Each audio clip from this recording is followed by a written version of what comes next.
Chapter 15. This Way to Infinity.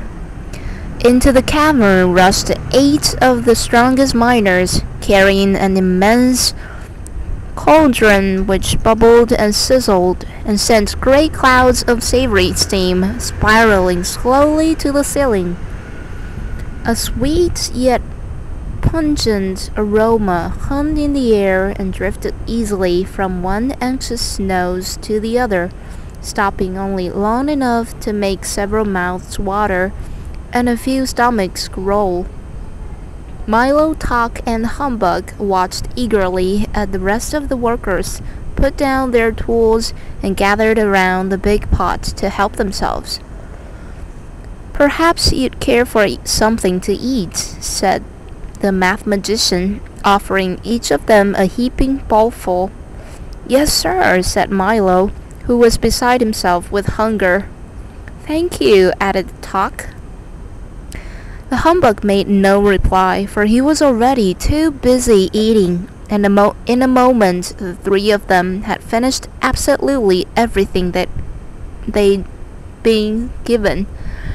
"Please have another portion," said the math magician, filling their bowls once more, and as quickly as they'd finished the first one, the second was emptied too.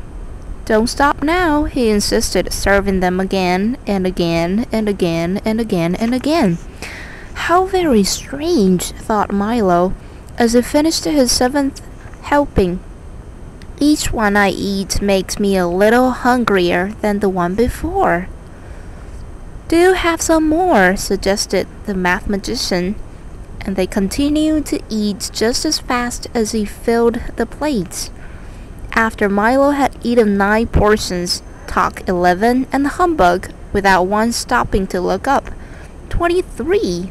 The math magician blew his whistle for a second time, and immediately the pot was removed and the miners returned to work. "Oh," gasped the bug, suddenly realizing that he was 23 times hungrier than when he started. "I think I'm starving." "Me too," complained Milo, whose stomach felt as empty as he could ever remember. "And I ate so much." "Yes, it was delicious, wasn't it?" agreed a pleased dodecahedron, wiping the gravy from several of his mouths. "It's the specialty of the kingdom. Subtraction stew." "I have more of an appetite than when I began," said Talk, leaning weakly against one of the larger rocks. "Certainly," replied the math magician. "What did you expect?" "The more you eat, the hungrier you get. Everyone knows that." "They do?" said Milo doubtfully. "Then how do you ever get enough?" "Enough?" he said impatiently. "Here in Digitopolis, we have our meals when we are full and eat until we're hungry. That way, when you don't have anything at all, you have more than enough. It's a very economical system. You must have been quite stuffed to have eaten so much." "It's completely logical," explained the dodecahedron.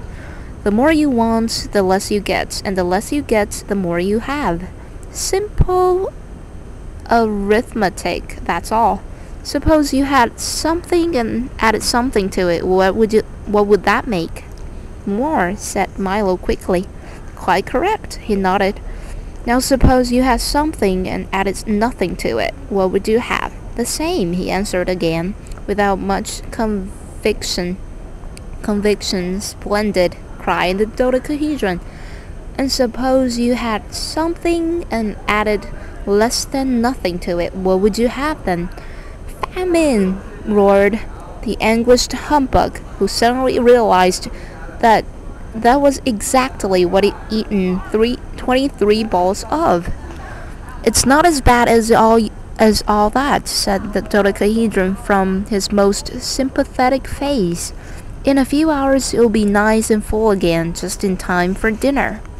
"Oh dear," said Milo sadly and softly. "I only eat when I'm hungry."